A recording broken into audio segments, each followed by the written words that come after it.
ViewSonic একদিন রাতে ঘুম থেকে উঠে মনে করলো যে ঠিক আছে নেক্সট দিন সকালে মনিটর মার্কেটটাকে একটু নাড়াই দিয়ে আসি। এর জন্য ওরা এই XG249 এই মনিটর বের করছে। And you won't believe 1080p 240 hertz এই মনিটরের যখন প্রথম প্রমোশনাল ম্যাটেরিয়ালগুলো আসে আমরা তো কমিউনিটি সবাই দেখে এটা কি, তাও কি দাম করছে কত, মাত্র 26,000 টাকার আশপাশে। এই মনিটরটা কেমন করলে এটা নিয়ে আমাকে অনেকে প্রশ্ন করছেন যে ভাইয়া নেওয়া ঠিক হবে কি না, এটা কিভাবে আটায় দিল, কি সমাচার, ঘাপলা আছে নাকি কোনো, সেগুলো সব কিছু নিয়ে আলোচনা করব। মনিটরের খুঁটিনাটি আমরা জানার চেষ্টা করব। সাথে দেখছেন অনুরাগ এবং সাথে দেখছেন টেকলেন না টেকলিক বাংলাদেশ। চলে যাক আজকে আমাদের মেন ভিডিওতে।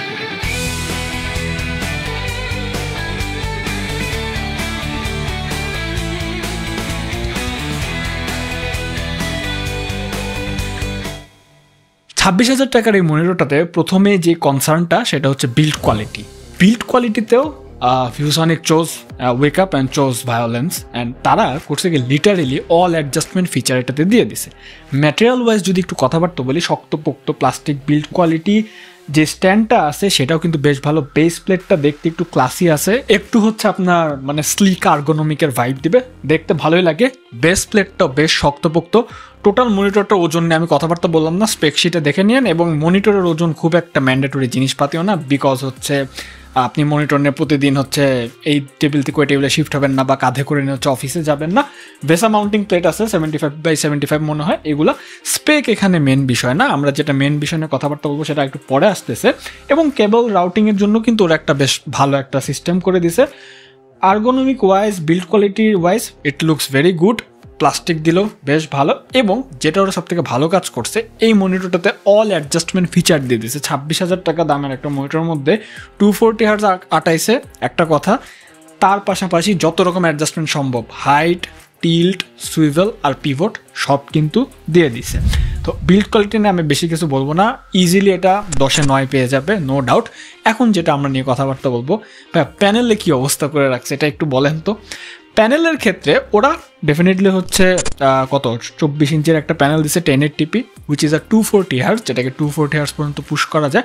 আরেকটা জিনিস একটু আমি বিল্ড কোয়ালিটিতে মিস করে গেছিলাম, এই মনিটরটাতে কিন্তু আপনি দুইটা HDMI পোর্ট, একটা ডিপি পোর্ট আর একটা হচ্ছে আপনি অডিও আউটপুট পোর্ট পাবেন আর কি।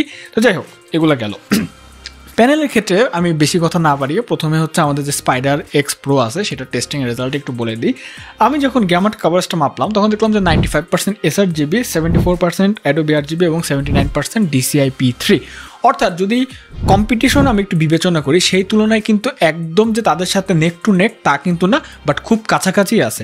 বাট এখানে আমি বললাম যে অন্তত যদি SRGBটা 100% হতো it would be very good.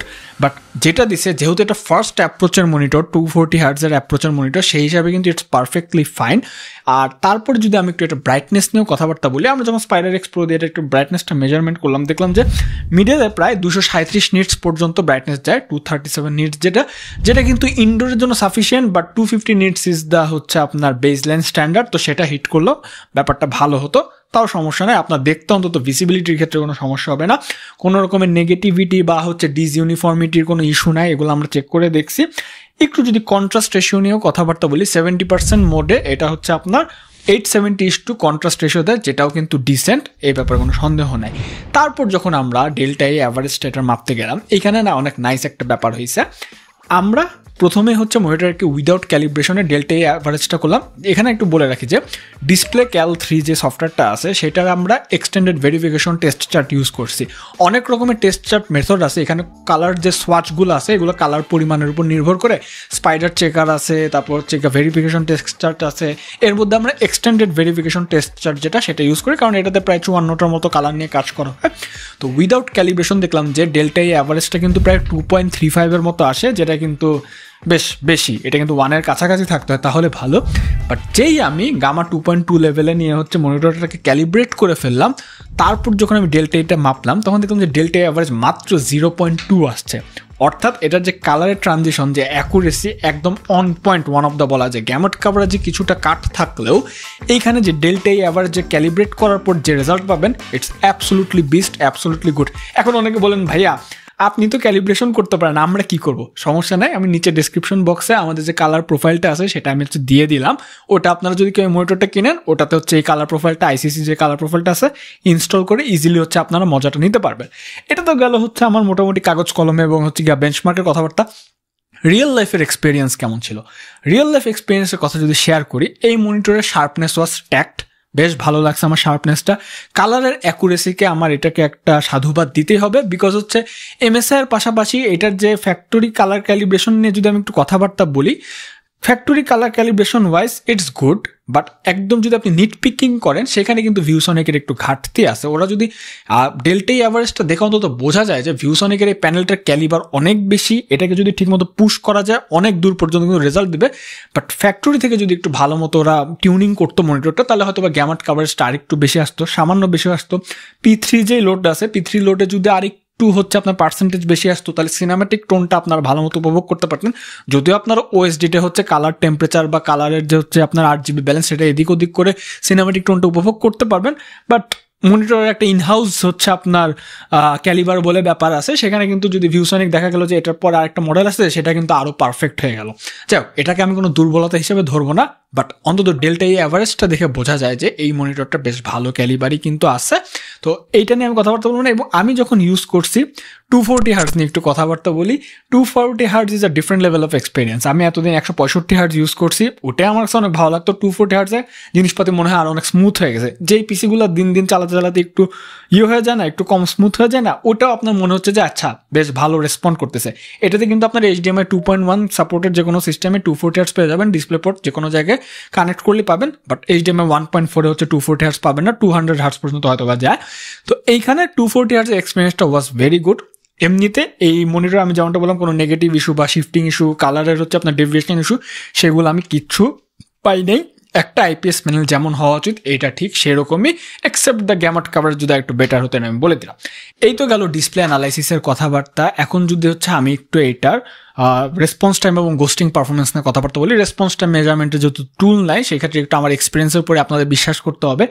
গোস্টিংয়ের ক্ষেত্রে আমি যখন ব্লারবাস্টার যেটা টেস্ট করলাম, এটাতে 3টা মোড আছে, স্ট্যান্ডার্ড, অ্যাডভান্সড আর হচ্ছে আলট্রা ফাস্ট। তিনও মোডেই হচ্ছে এটা 240 হার্টজের ইনসেন লেভেলের পারফরমেন্স আছে। ভিজিবলি আপনি সেমন কোনো ট্রেল পাবেনই না। অ্যাডভান্স মোডটা, স্ট্যান্ডার্ড মোডটা ভেরি ডিসেন্ট, অ্যাডভান্স মোডে দিলে আরেকটু ঠিকঠাক হয়, কাছাকাছি একদম একই বলতে গেলে। এটা হয়তো হচ্ছে গিয়ে মেজারমেন্ট করলে একটু এদিক ওদিক আসতো।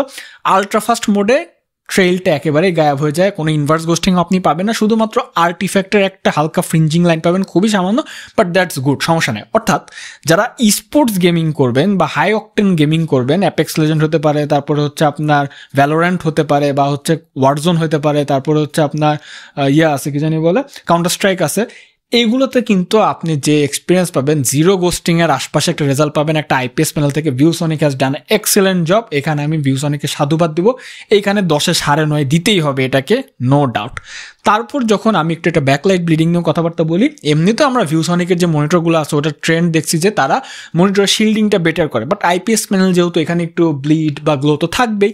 আমি যখন এটা একটু একদম টেস্ট করলাম, দেখলাম যে টপ রাইটে একটু হালকা গ্লো দেখা গেছে, ব্লিড নাই এরকম, এবং চারিদিকে অল্প অল্প গ্লো আছে, 4 কোনায় আর কি অল্প অল্প গ্লো আছে, সেটা খুবই সামান্য, খুবই নর্মাল। এখানেও এটা বেশ ভালো মতো পাস করে গেছে। এখানে আমি 10-এ 7.5 বা 8 দিয়েই দিব, নো ডাউট। লাস্টে থাকে হচ্ছে ওএসডির ব্যাপার স্যাপার। ওএসডির ক্ষেত্রে আমি বলবো হচ্ছে এইখানে ওরা কয়েকটা বাটন দিয়ে দিছে, এবং ওদের ওএসডি মেনুটা কিন্তু বেশ রিচ, গ্রাফিক্যালি বা ভিজুয়ালি অত প্লিজিং না, বা অত যে খুব রেসপন্সিভ তা না, বাট সমস্ত রকমের ফিচার ঠাসা আছে। রেসপন্স টাইম, ব্ল্যাক স্টেবিলাইজার, তারপরে হচ্ছে আপনার কালারের ব্রাইটনেস, কন্ট্রাস্ট কন্ট্রোল, এগুলো থাকবে। তারপরে SRGB মোডে যাওয়া যা যা দরকার সবই আছে। বাট এখানে একটা ডিমেরিট আমি দিব যে joystick OSD is always better, কারণ বাটন ওএসডি মাঝে মাঝে যদিও ওরা হচ্ছে সফটওয়্যার দিয়ে ভালো মতো ন্যাভিগেট করে দেয়, বাট তারপর না ভুলভাল হয়, বা টিপ দিলে ঠিক মতো মাঝে মাঝে কাজ করে না, বা দিনের পর দিন টিপ দিতে থাকলে হয়তো বা একটু ঠিক মতো রেসপন্স করে না। তো joystick, I always prone two joystick OSD menu.